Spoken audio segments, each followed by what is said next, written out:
Hello viewers, मैं राहुल राजपूत आप सबके बीच अपना फर्स्ट लाइव सेशन वीडियो लेकर आया हूं। इस टॉपिक का नाम है बेसिक लाइफ सपोर्ट। इसमें आज हम डिटेल में जानेंगे कि बेसिक लाइफ सपोर्ट क्या होता है। ऐसे ही इन्फॉर्मेटिव वीडियो देखने के लिए हमारे यूट्यूब चैनल RJCSK को लाइक करें, शेयर करें एंड सब्सक्राइब करें। Next, what is basic life support? Basic life support define sequence of procedure perform to restore the circulation. यानी जो सर्कुलेशन आपका कार्डियक अरेस्ट, रेस्पिरेटरी अरेस्ट के कारण रुक गया, उसे हम रिस्टोर दोबारा से पुनर्स्थापित करना है। Cardiac arrest until they can be giving full medical care at A hospital. तो कार्डियक सपोर्ट की फुली मेडिकल सपोर्ट है वो आपको हॉस्पिटल में प्रोवाइड होगी, लेकिन उससे पहले हम BLS के अकॉर्डिंग CPR परफॉर्म करके पेशेंट को बचा सकते हैं। कब तक? जब तक पेशेंट के पास कोई मेडिकल हेल्प ना आ जाए या एम्बुलेंस ना आ जाए या फिर पेशेंट हॉस्पिटल तक ट्रांसफर ना हो जाए। BLS does not include the use of drug और invasive skills. Basic life support में हम कोई भी ड्रग या मेडिकल डिवाइस यूज नहीं करते हैं, सिर्फ skills and skills. Next, global burden of sudden cardiac arrest. World wide में लगभग per year 7 lakh patient cardiac arrest के एक्सपायर हो जाते हैं। Why standard CPR before arrival of emergency service, dual service survival from sudden cardiac arrest. अगर हम time पे CPR perform करें कोई कार्डियक अरेस्ट का पेशेंट है तो लगभग उसकी रिकवरी रेट 60% बढ़ सकती है। 60% पेशेंट को हम CPR परफॉर्म करके बचा सकते हैं। Next, basic life support. Basic life support क्या होता है? CPR can be administered by trained medical professional such as paramedics as well as by anyone with the necessary knowledge. अब ये जरूरी नहीं कि CPR परफॉर्म करने के लिए हमें डॉक्टर या फर्स्ट एडर या फिर कोई हेल्थ केयर वर्कर भी होना चाहिए, बट हमारे पास सिर्फ नॉलेज होनी चाहिए आवश्यकता के अनुसार और हम पेशेंट पे CPR अप्लाई कर सकते हैं, उसे हम बचा सकते हैं। It can be perform anywhere, कोई भी परफॉर्म कर सकता है बट सिर्फ नॉलेज उसके पास होनी चाहिए। Immediately and without the need for additional equipment, चाहे हमारे पास एम्बू हो, डिफिब्रिलेटर हो या कुछ ना हो, लेकिन हमारे पास बेसिक स्किल्स हैं, उसके थ्रू हम बेसिक लाइफ सपोर्ट परफॉर्म करके पेशेंट को बचा सकते हैं। Next, purpose of CPR। करते क्यों है CPR? ऐसी क्या आवश्यकता पड़ती है कि लाओ हम CPR करते हैं? इस पे maintenance circulation and oxygen in order to maintain cardiac output to keep vital organs alive. Purpose हमारा CPR करने का ये है कि पेशेंट को हम प्रॉपर वाइटल ऑर्गन्स तक ऑक्सीजन पहुंचती रहे, ताकि जो वाइटल ऑर्गन्स हैं आपके हार्ट, लंग्स या ब्रेन, उनको प्रॉपर ऑक्सीजन मिलती रहे और वो जीवित रहे। Next, indication of CPR। क्या सिम्टम्स दिखेंगे, क्या ऐसे इंडिकेशन हम देखेंगे कि हमें CPR या बेसिक लाइफ सपोर्ट परफॉर्म करना चाहिए? कार्डियक अरेस्ट का पेशेंट हो, रेस्पिरेटरी अरेस्ट हो या फिर कॉम्बिनेशन ऑफ बोथ, दोनों भी हो सकते हैं। इन दोनों सिचुएशन में हमें CPR परफॉर्म करना है। Next, AHA guidelines. The American Heart Association is a non profit organisation the United States. जो AHA है उसका कोई प्रॉफिट नहीं है कि हम BISLS बनाए या फिर ACLS बनाए जिससे हम पब्लिश करें और हमारा कोई प्रॉफिट हो, बट ये परफॉर्म करने के पीछे AHA का मेन गाइडलाइंस है ताकि पेशेंट, जनजाति सिक्योर रहे। जो सडन पेशेंट कोलैप्स हो रहे हैं, मर रहे हैं, वो रेशियो थोड़ा कम हो। तो इन्होंने कुछ गाइडलाइंस दी है। They are now for published standard on basic life support and advance cardiac life support. अगर पब्लिक प्लेस है तो हम वहां पर बेसिक लाइफ सपोर्ट के थ्रू पेशेंट को सिक्योर कर सकते हैं। अगर हमारे पास कोई कार्डियक डिवाइस है, जैसे कि एम्बुलेंस अवेलेबल है या ऐसी सिचुएशन किसी हॉस्पिटल्स में हो रही है, तो हम पेशेंट को वहां पर ACLS अप्लाई करके पेशेंट को बचा सकते हैं। Next, what is CAB approach? CAB mostly कोई भी पेशेंट कार्डियक अरेस्ट या रेस्पिरेटरी अरेस्ट का होगा तो हम उसे असिस्ट करेंगे कि एक्चुअल में सच में ये कार्डियक अरेस्ट या रेस्पिरेटरी अरेस्ट का है, या फिर क्या पता वो हाइपोग्लाइसीमिया, हाइपोटेंशन या फिर हाइपोथर्मिया या फिर कोई और न्यूरोलॉजिकल डिसीज हो और पेशेंट मूर्छित होकर जमीन पे पड़ा हो। आप तो समझेंगे लाओ हम तो बीएलएस पढ़ के आए हैं, सीपीआर परफॉर्म करते हैं। नहीं, हमें सी फॉर सर्कुलेशन, एयरवे, ब्रीथिंग अच्छे से चेक करनी है। अगर तीनों एब्सेंट हैं या फिर सर्कुलेशन एब्सेंट है उसके बाद ही हमें परफॉर्म करना है CPR. There is a common acronym in BLS use to guide, कुछ वर्ड हैं जिसको हम परफॉर्म करते हैं जैसे CAB, providers in the appropriate step to assess and treat patient in respiratory and cardiac distress. CAB के थ्रू हम ये चेक करते हैं कि पेशेंट का सर्कुलेशन प्रॉपर काम कर रहा है या फिर रेस्पिरेटरी। अगर सर्कुलेशन स्टॉप हुआ है या फिर रेस्पिरेटरी अरेस्ट पड़ा है तो हमें सीपीआर परफॉर्म करना है। तो वही हमें चेक करना होता है, C for circulation, airway and breathing. This CAB and D, circulation, airway, breathing, D for defibrillator. अगर हमारे पास अब अवेलेबल डिफिब्रिलेटर है तो हम डिफिब्रिलेटर अप्लाई करेंगे, नहीं तो हमें सर्कुलेशन, एयरवे, ब्रीथिंग परफॉर्म करना है। Next, CAB, circulation, airway, breathing. अगर हम असिस्ट कर रहे हैं सर्कुलेशन, एयरवे, ब्रीथिंग तो हमारा सी फॉर सर्कुलेशन होगा, ए फॉर एयरवे होगा, बी फॉर ब्रीथिंग होगा। अगर हम सीपीआर परफॉर्म कर रहे हैं उस टाइम सी फॉर कंप्रेशन होगा, ए फॉर एयरवे मेंटेन करेंगे हम, head tilt the victim's head back and lift the chin to open the airway. B for breathing pattern हमें देखना है, give mouth to mouth, rest to breathe. Circulation, airway, breathing हमें response check करना है patient का, और जब हम सीपीआर परफॉर्म करेंगे उस टाइम सी फॉर कंप्रेशन होगा, ए फॉर एयरवे हमें मेंटेन करना है और बी फॉर गिव ब्रीथिंग देनी है। Next, chain of survival, 5 link in the adult chain of survival. कुछ मेन चेन्स हैं, इसके थ्रू अगर हम सिस्टमिक तरीके से परफॉर्म सीपीआर करेंगे तो पेशेंट की रिकवरी और जो अच्छे से हेल्दी और रिकवरी के चांस थोड़ा बढ़ सकते हैं। तो एक सिस्टमिक चेन के थ्रू ही हमें फॉलो करना है। Immediately recognise of cardiac arrest and activation of the emergency response system. ऐसी कोई सिचुएशन, कार्डियक अरेस्ट का पेशेंट अगर हॉस्पिटल्स में ऐसी सिचुएशन हुई है कि उसे कार्डियक अरेस्ट हुआ है तो सबसे पहले हमें कोड ब्लू अलर्ट करना है, ताकि अदर इमरजेंसी रिस्पॉन्स सिस्टम है, अदर हमारा स्टाफ है, वो सभी एक्टिव हो जाएं कि कहीं वार्ड नंबर 2 या आईसीयू में बेड नंबर 2 पे पेशेंट को कार्डियक अरेस्ट हुआ है तो सभी टीम वहां पर पहुंच जाए। तो सबसे पहले इमीडिएटली कोड ब्लू अलर्ट करना है, इमरजेंसी टीम को हमें एक्टिव करना है। Early CPR to provide blood flow to the vital organs.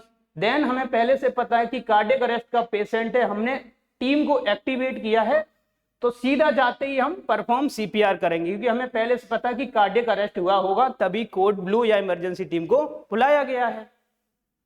Early CPR to provide blood flow to vital organs, ताकि जब हम सीपीआर परफॉर्म करें उससे हमारा जो ब्लड फ्लो हो वो वाइटल ऑर्गन्स तक प्रॉपर पहुंच सके।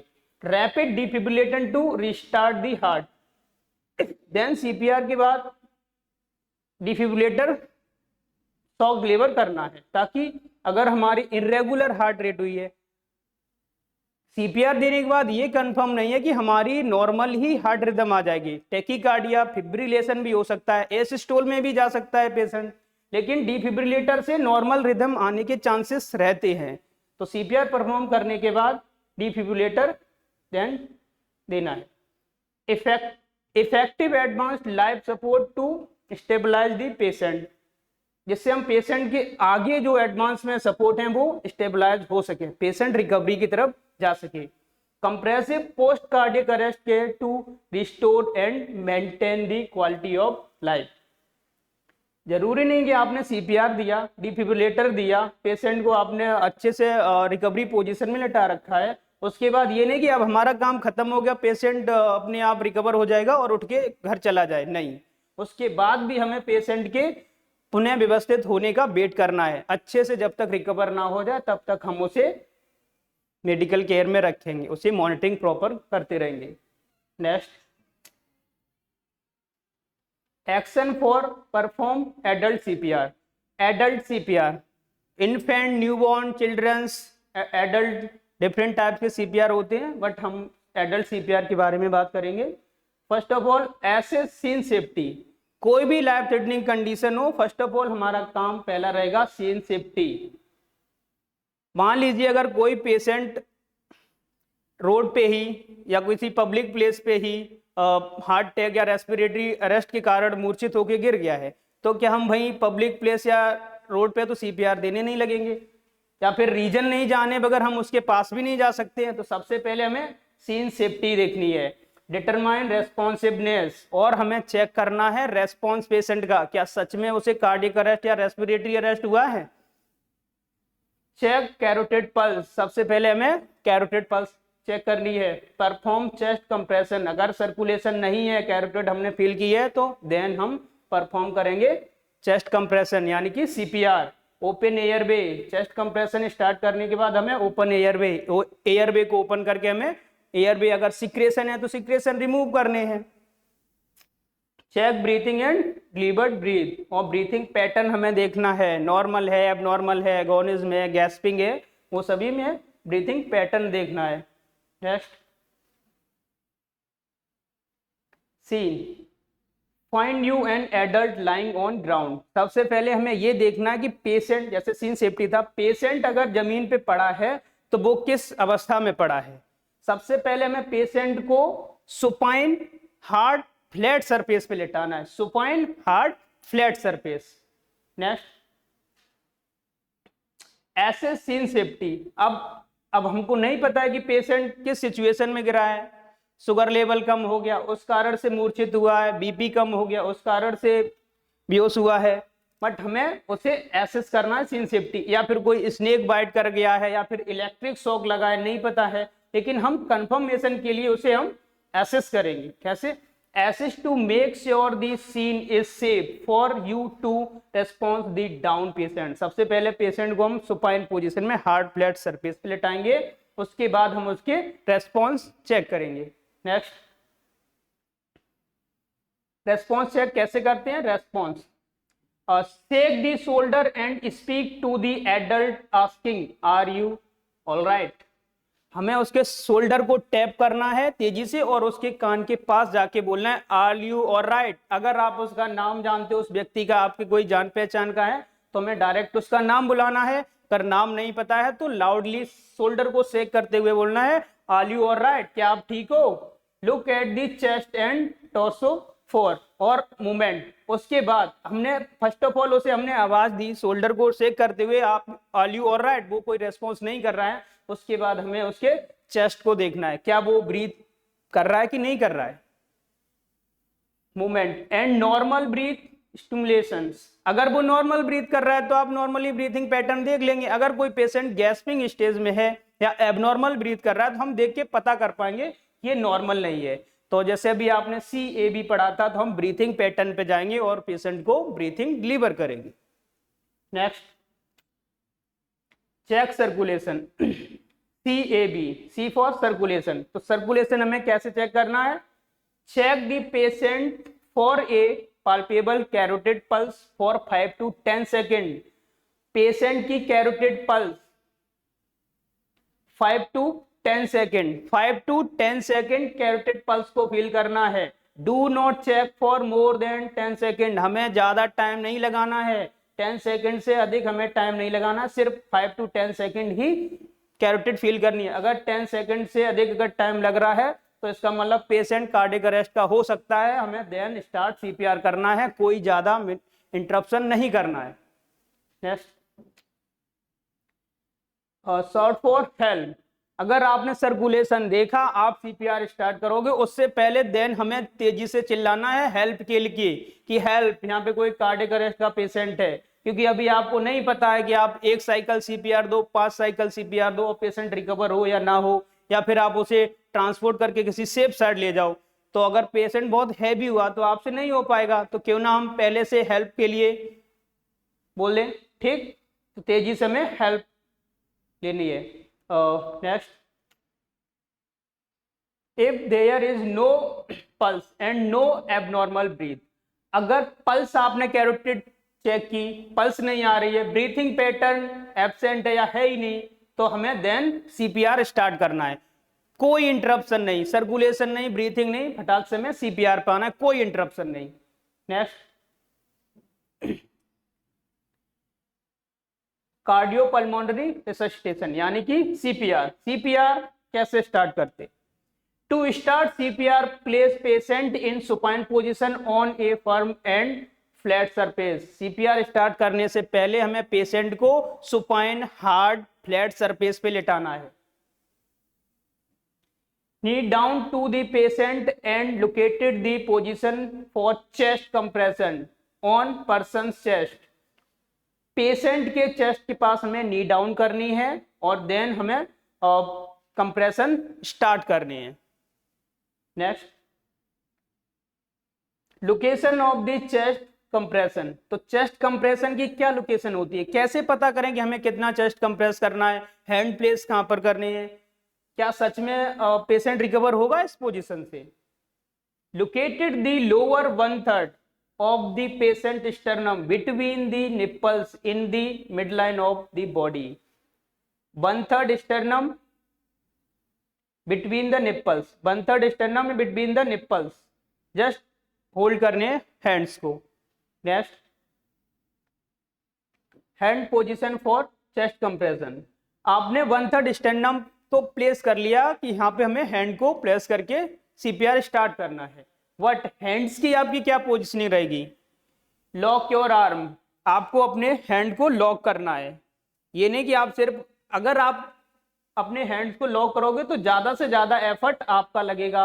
अगर आप आर्म लॉक नहीं करोगे तो सिर्फ आप अपने आर्म का ही प्रेशर लगाओगे, क्योंकि आपको नहीं पता 1 साइकिल या 5 साइकिल या आधा घंटा आपको सीपीआर देना पड़े और पेशेंट तब रिकवर हो।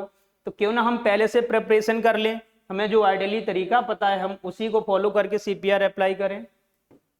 Lock your arm, place the heel of one hand over the centre of the person's chest between the nipples place. और जो आपके हैंड्स हैं वो आपके पेशेंट के बिटवीन द निप्पल्स या 1/3 स्टर्नम के बीच होने चाहिए। Keep your elbow straight and position, use shoulder directly above your hands. आपके एल्बो लॉक होने चाहिए, हैंड लॉक होने चाहिए, एल्बो स्ट्रेट होने चाहिए और आपके जो हैंड्स हैं वो जस्ट एक ही मिड में होने चाहिए आपके शोल्डर के। हैंड्स जो लॉक हैं वो आपके शोल्डर के जस्ट मिड में होने चाहिए। Next, hand positions for chest compression. Chest compression में आपके हैंड्स की क्या पोजीशन रहेगी? Use your upper body weight, not just your arm. आपके अपर बॉडी का वेट होना चाहिए, ना कि सिर्फ आपके आर्म का। और अपर बॉडी का वेट तभी रहेगा जब आप हैंड्स, आर्म लॉक करोगे, एल्बो लॉक करोगे और आप एक ही स्टेट में रहोगे। आपकी जो एल्बो है और जो आर्म है और शोल्डर है, तीनों एक ही सीध में होने चाहिए, तभी आप परफॉर्म आइडियली सीपीआर कर पाओगे। State down on the chest at least 2 inches. Depth कितनी होनी चाहिए? अगर अब पता आपको, हमने आर्म लॉक किए, फिंगर लॉक किए, एल्बो स्टेट किए, शोल्डर हमारा आर्म के स्टेट है, तो अब कितनी डेप्थ दें? आइडियली एडल्ट में अगर आप सीपीआर परफॉर्म कर रहे हो तो 2 इंचेस या फिर approximately 5 centimetre depth. Next, good quality chest compression. पता है हमको, आर्म लॉक किए हैं, शोल्डर एक ही मिड में है आपके, ज्यादातर हमारे अपर बॉडी का प्रेशर अप्लाई होगा। बट गुड क्वालिटी कंप्रेशन हम कैसे कर सकते हैं?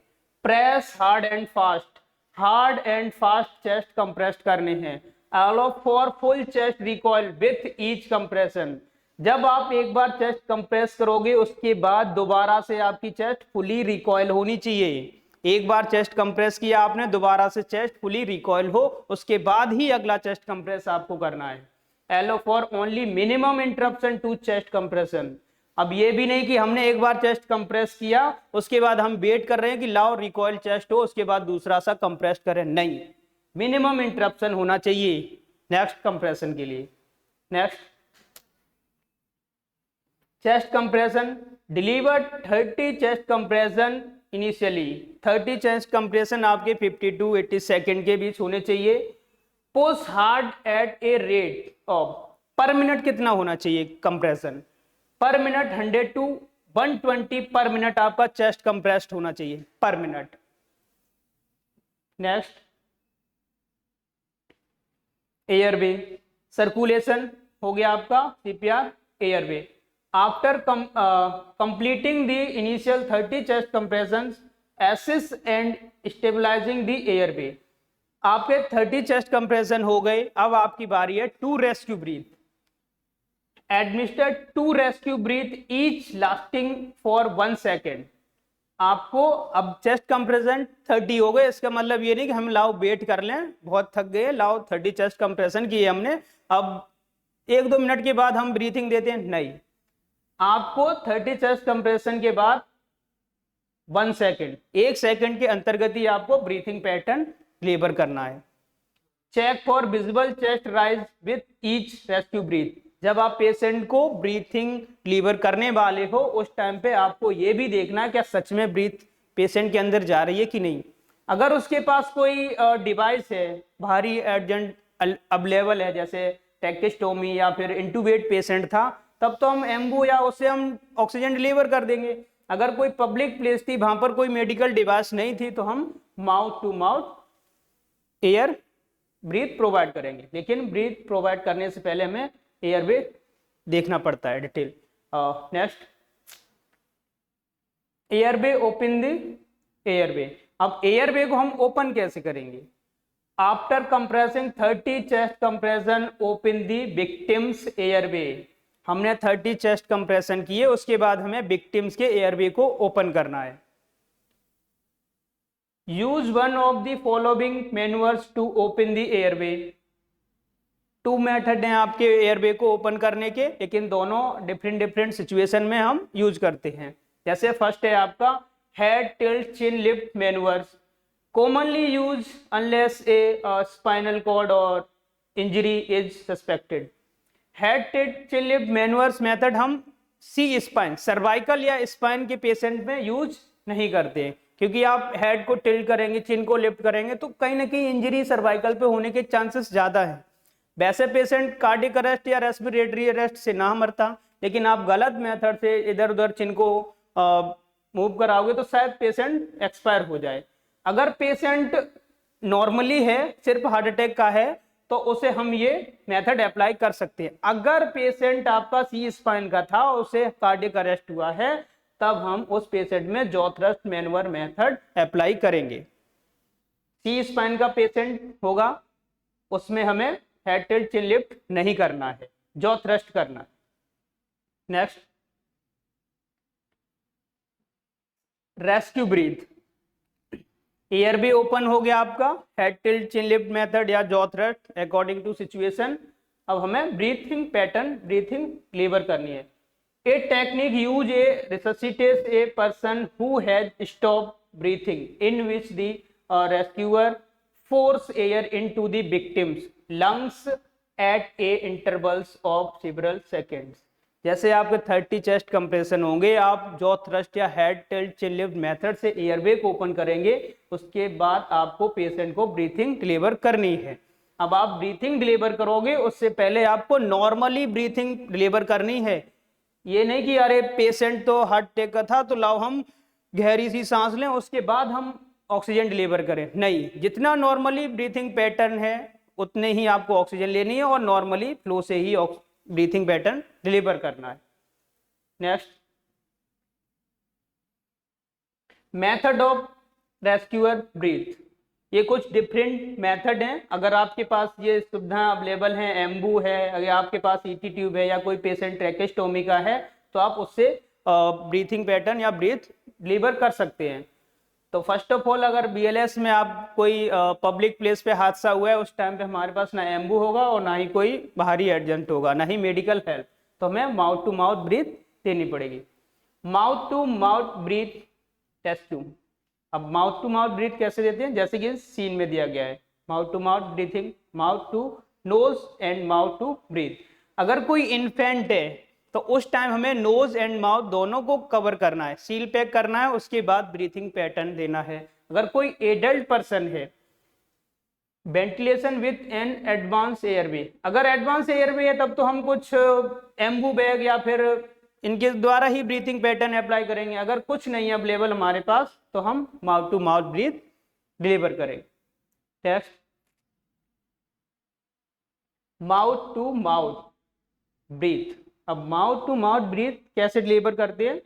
Use a various device if available, different device available हैं, बट अगर हमें mouth to mouth breath provide करनी है तो सिर्फ mouth. Pinch the nostril for mouth to mouth breath. सबसे पहले अगर हमें mouth to mouth breath deliver करनी है तो हमें पेशेंट के नोज को पिंच करना होगा। Make a seal using your mouth over the mouth, और अपने माउथ से पेशेंट के माउथ को सील पैक करना है ऑफ द पेशेंट, और यूज ए पॉकेट मास्क और बैग मास्क। अगर आपके पास बैग मास्क या पॉकेट मास्क अवेलेबल है तो आप उसका सहारा लेंगे, अगर कुछ नहीं है तो आपको पेशेंट की नोज को पिंच करना है और अपने माउथ से पेशेंट के माउथ को सील पैक करना है और नॉर्मली ब्रीथ डिलीवर करनी है। नेक्स्ट,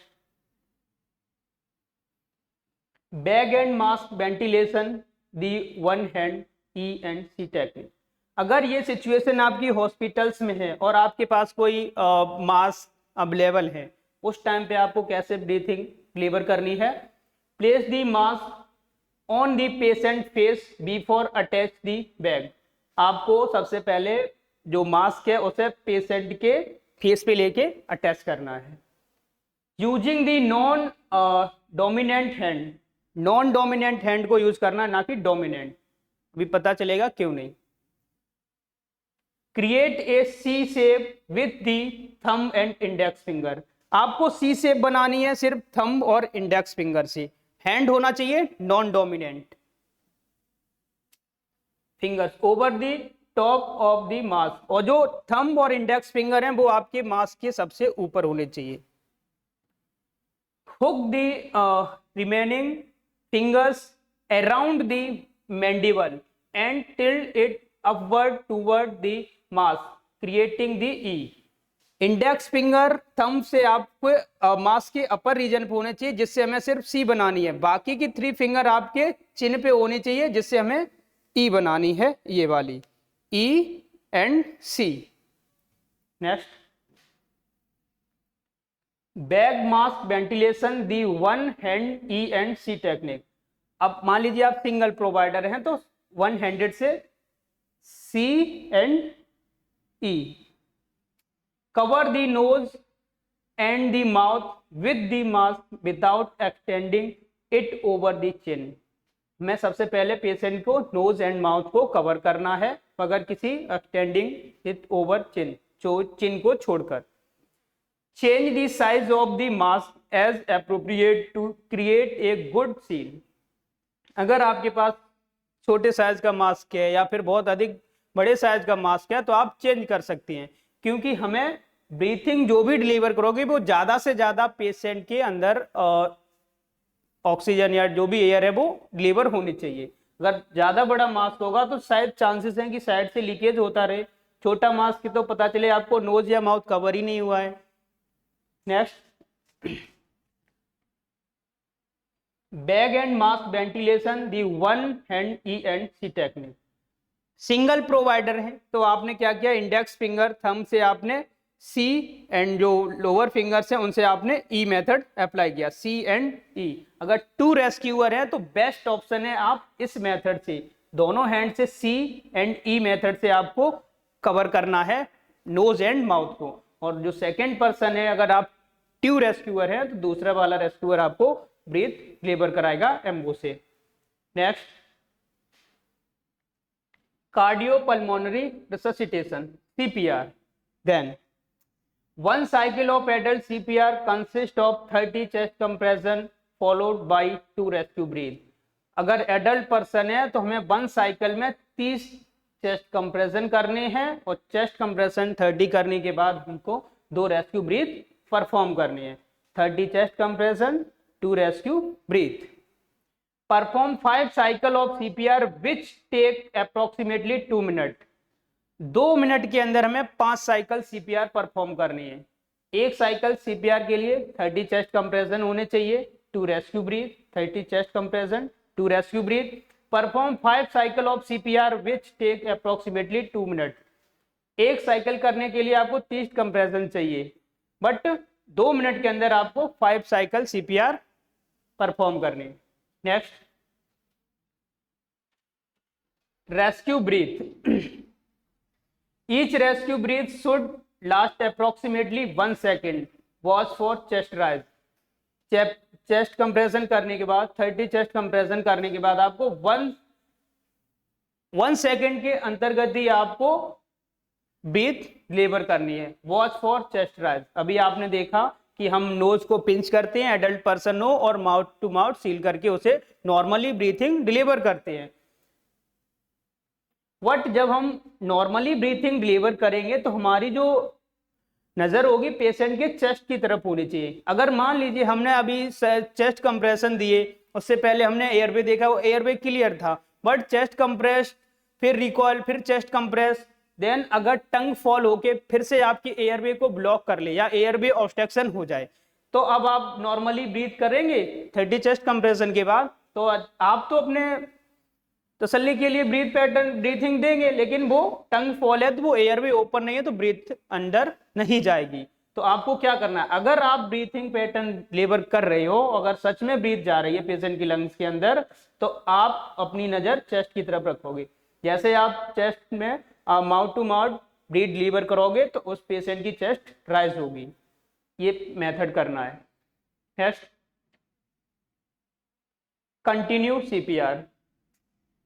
जरूरी नहीं है 30 चेस्ट कंप्रेस्ड किए, 30 चेस्ट कंप्रेस के बाद हमने एयरवे ओपन किया, टू रेस्क्यू ब्रीथ दी, जरूरी नहीं कि पेशेंट जिंदा हो ही जाए, लाइव मतलब जीवित हो ही जाए, नहीं।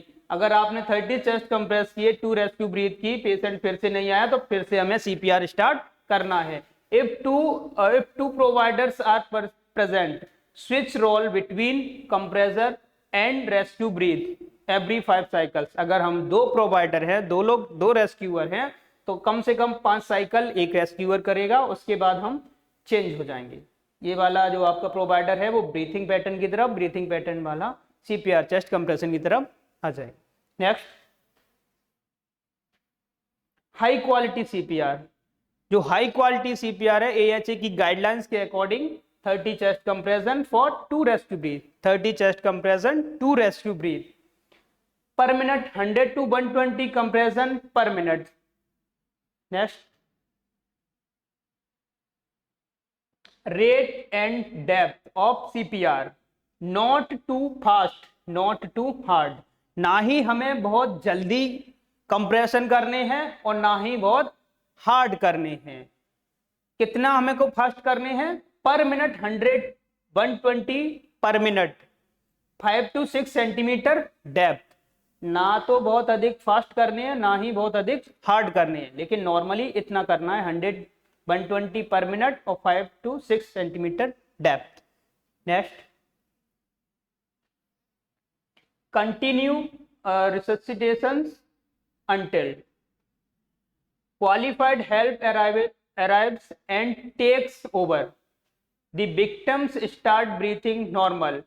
Rescuer becomes exhausted.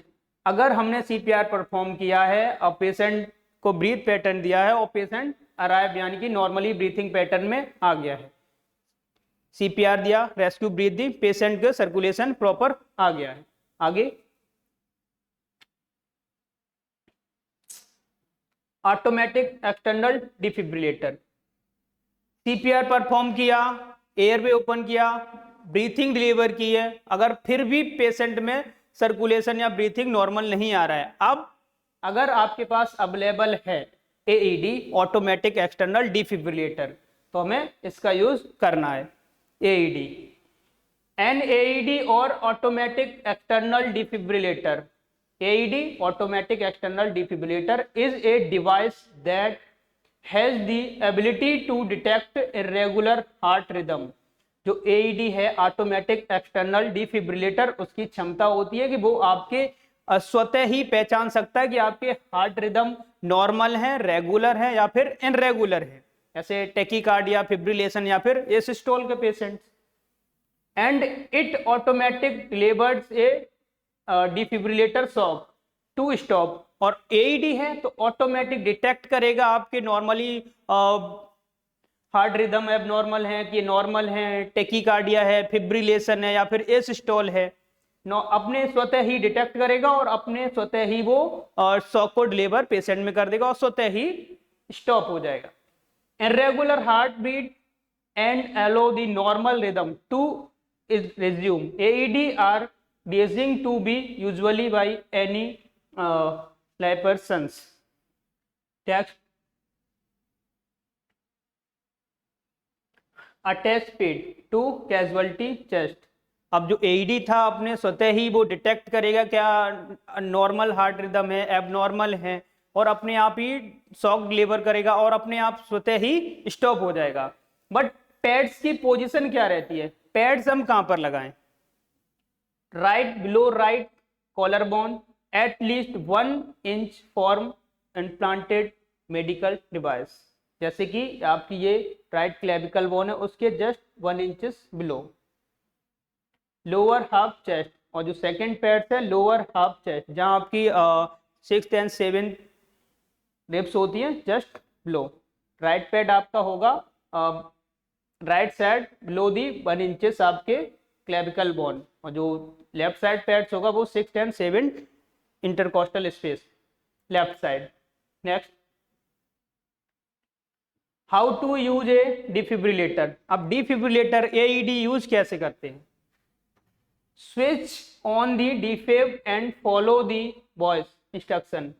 जब हम डिफिब्रिलेटर किसी पेशेंट पे अप्लाई करेंगे उससे पहले हमें ये बताना कि बोलकर चिल्लाकर जितना लाउडली आप बोल सकते हैं कि हम एईडी परफॉर्म करने वाले हैं इस पेशेंट पे, आप दूर हो जाइए, क्योंकि एईडी ऑटोमेटिक है, वो अपने आप डिटेक्ट करेगा हार्ट रिदम को, अपने आप ही शॉक डिलीवर करेगा, अपने आप ही स्टॉप हो जाएगा। अगर हम बोलकर नहीं बताएंगे तो वहां पे पब्लिक प्लेस है और 1-2 लोग उसके अटैच में होंगे तो उनको शॉक डिलीवर हो जाएगा, तो हमें हार्डली बोलना है। अप्लाई दी डिफिब पैड्स, अभी आपको बताया पैड्स हमें राइट साइड क्लेविकल के जस्ट 1 इंचेस बिलो और जो लेफ्ट साइड आपके 5th and 6th intercostal space पे अटैच करना है। Third, defib will analyse casualty's heart rhythm. Defibrillator स्वतः ही कैजुअलिटी के रिदम को, नॉर्मल एबनॉर्मल टैकीकार्डिया फिब्रिलेशन को स्वतः ही रिदम को चेक करेगा।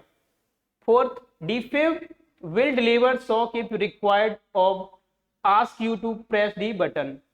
नॉर्मल रिदम या एबनॉर्मल रिदम स्वतः ही डिटेक्ट करेगा, उसके बाद अपने आप बटन ऑन होंगे और शॉक डिलीवर हो जाएगा। When instructor return to the casualty and continue CPR, जैसे ही शॉक डिलीवर हो पैड्स को में दूर करना है और CPR स्टार्ट करना है। हर बार जरूरी नहीं कि हम CPR परफॉर्म करें, एयरवे ओपन करें, ब्रीथिंग दें, डिफिब्रिलेटर दिया हमने तो पेशेंट दोबारा से रिस्टोर हो जाए, हार्ट रेट रिदम या हार्ट रिदम आ जाए, नहीं।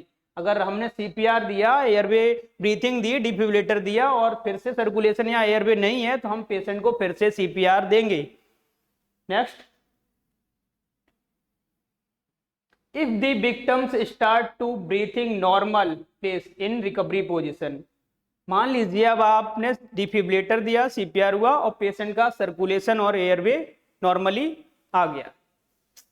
अब पेशेंट को हमें रिकवरी पोजीशन में लेटाना है, क्योंकि हमें दोबारा ये वेट नहीं करना है कि सर्कुलेशन दोबारा फिर से जाए, फिर से हम CPR परफॉर्म करें, फिर से हम डिफिब्रिलेटर दें, तब तक पेशेंट को सुपाइन पोजीशन में ही रहने दो, नहीं, हमें उसे रिकवरी पोजीशन में लेटाना है ताकि जो वाइटल ऑर्गन्स हैं उन तक कम प्रेशर के साथ और इजीली ब्लड सप्लाई होती रहे। तो रिकवरी पोजीशन क्या है? इसमें पेशेंट के जो ज्यादातर आपके जो ऑर्गन्स हैं या दूर दूर जो लिम्स हैं वो हार्ट के पास में रहे, ताकि हार्ट को ज्यादा प्रेशर के साथ ब्लड सप्लाई ना करनी पड़े।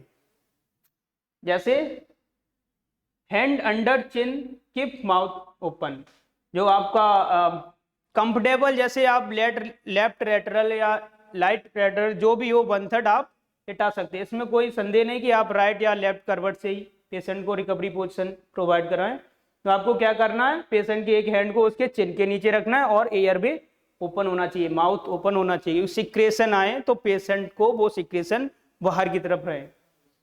Leg bend to support position, और लेग्स को आप बेंड करेंगे, upper legs. Arm bend to prevent rolling cover, और आर्म को आप कवर करके रखेंगे ताकि कि वो कहीं फिसले ना। नेक्स्ट, रिकवरी पोजीशन परफॉर्म किया गया, कैसे में करना है। पेशेंट को जब आपने सीपीआर परफॉर्म किया था तो पेशेंट को हमने सुपाइन हार्ड फ्लैट सरफेस पे लिटाया, उसके बाद एक हैंड को आपको लेना है उसके चिन के नीचे रखना है। सेकंड, उसके जो अपर लेग्स है उसे हमें फोल्ड करना है, देन लेटरली साइड लेके आना है, कंफर्ट लेटरली करना है, देन रिकवरी पोजीशन। ये आपकी 1/3 lateral position, 1/3 recovery lateral position. Next, complication. वैसे सीपीआर का कोई कॉम्प्लिकेशन नहीं है, अगर आपको आइडियली तरीका पता है तो कोई कॉम्प्लिकेशन नहीं होगा। लेकिन अगर आपको आइडियली तरीका नहीं पता है कि हमें कहाँ पर चेस्ट पे कहाँ पर हैंड रखनी है, आर्म लॉक करनी है कि नहीं, शोल्डर कहाँ पर रहने चाहिए, हमारा वेट चेस्ट का आएगा या फिर आर्म का, या फिर आपको नहीं पता कि परफेक्ट प्लेसमेंट कहाँ पर है, रिब्स का, हार्ट का कहाँ पर है, अगर आपको आइडियली तरीका पता है तो कोई कॉम्प्लिकेशन नहीं है। लेकिन गलत मेथड से अगर आप करोगे तो ये सभी कॉम्प्लिकेशन हो सकते हैं। रिब्स फ्रैक्चर, अगर आपको पता है कि हमें डेप्थ 2 to 4 इंचेस या 5 to 6 सेंटीमीटर डेप्थ रखनी थी, लेकिन आप ज्यादा ही कुछ पहलवान बने और ज्यादा ही hard and fast chest compress किया और आपने रिब्स फ्रैक्चर कर दी। इंटरनल इंजरी टू ऑर्गन्स, जब हार्ड एंड फास्ट ज्यादा ही करोगे तो कहीं ना कहीं रिब्स फ्रैक्चर होने के बाद आपके लंग्स या हार्ट को इंजर्ड कर सकती है। Laceration related to the tip of the sternum, क्योंकि 1/3 स्टर्नम पे आपने हैंड की पोजीशन रखी थी तो यहां से जस्ट आपके एंड पार्ट स्टर्नम का है, तो अगर आपने आर्म को लॉक नहीं किया, फिंगर लॉक नहीं किए, तो आपके हाथ यहां से नीचे फिसलेंगे और आप स्टर्नम के टिप को लेसरेट कर सकते हैं। वॉमिटिंग एंड एस्पिरेशन, अगर आपको सही पोजिशनिंग नहीं पता कि 1/3 स्टर्नम पे और आपने पोजिशनिंग आपने लोअर स्टर्नम पे रख ली, तो आप प्रेस तो यहाँ करोगे, लेकिन जब यहाँ तो आपके लेफ्ट साइड में आपके स्टोमक है तो वहां से पेशेंट वॉमिट भी कर सकता है और वो वॉमिट शायद आपके एयरवे में भी जाए और पेशेंट एस्पिरेट भी कर सकता है। गैस्ट्रिक डिस्टेंशन भी हो सकता है। Next, take home message, mostly जो स्टार्टिंग में हमने बताया कि पर ईयर 7 लाख पर्सन आपके हार्ट अटैक से मर जाते हैं। अगर टाइम पे हमें ट्रीट करना हो, अगर हमें पता है कि हमें ऐसी सिचुएशन में क्या करना है, अगर आपको सीपीआर नहीं आ रहा है तो हमें क्या करना है ताकि पेशेंट बच जाए। Taking the right action quickly and confidence can, आपको जो भी करना है कॉन्फिडेंस के साथ करना है। ये कंफ्यूजन नहीं रहना कि नहीं ये हार्ट अटैक है, नहीं ये हाइपोग्लाइसीमिया, नहीं ये हाइपोटेंशन है, इनका बीपी तो पहले भी कम हुआ था, हार्ट अटैक नहीं होगा। हार्ट अटैक हो या ना हो, हाइपोग्लाइसीमिया हो या ना हो, लेकिन आपको जो भी करना है एक्शन एकदम जल्दी से जल्दी करना है और कॉन्फिडेंस के साथ करना है, कंफ्यूजन नहीं रहना है।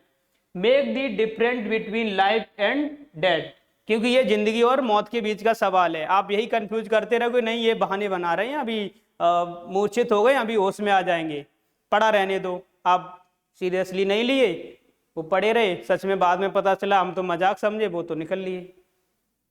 Life and death for a person leading with cardiac arrest. Next, thank you. अगर आपको हमारा ये वीडियो अच्छा लगा हो तो ऐसे ही इन्फॉर्मेटिव वीडियो देखने के लिए हमारे यूट्यूब चैनल RGCSK को लाइक करें, शेयर करें, सब्सक्राइब करें। Thank you.